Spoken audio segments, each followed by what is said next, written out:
Madame,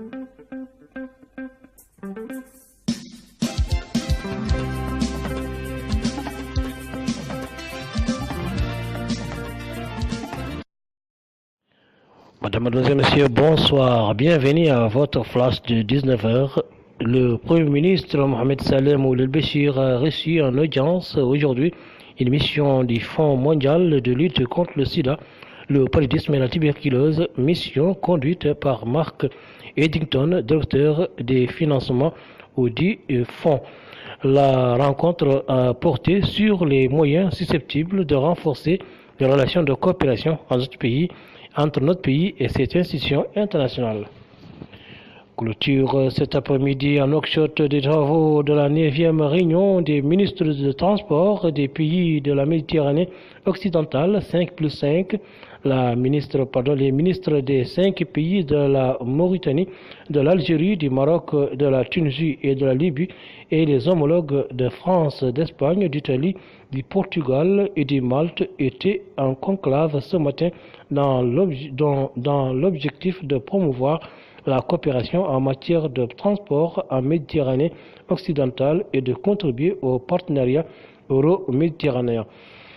Au cours de cette 9e réunion, la présidence du GTMO est passée dans notre pays pour les 2 années à venir. Avant la rencontre, la ministre de l'Équipement et des Transports, Mme Amal Bint Mouloud, a salué le travail accompli sous le mandat du Portugal avant de se réjouir du choix de la Mauritanie et pour la présidence de cette organisation pour les 2 prochaines années. À l'étranger, le sort de Theresa May, la première ministre britannique, et du Brexit se joue ce mercredi soir lors d'un vote de défiance contre elle, les députés conservateurs. Et si elle perd, un nouveau Premier ministre sera désigné d'ici à 2 mois. Theresa May a cependant déclaré qu'elle va se battre dans ce vote avec tout ce qu'elle possède.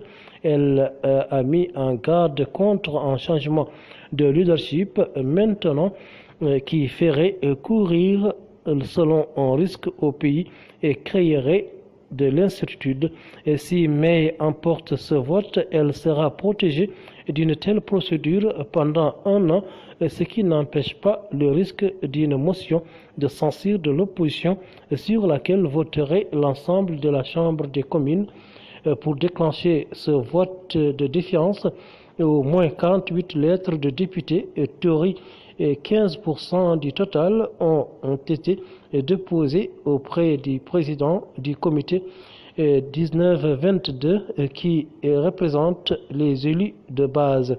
Celui-ci a annoncé que le seuil avait été atteint mardi soir par téléphone à Theresa May.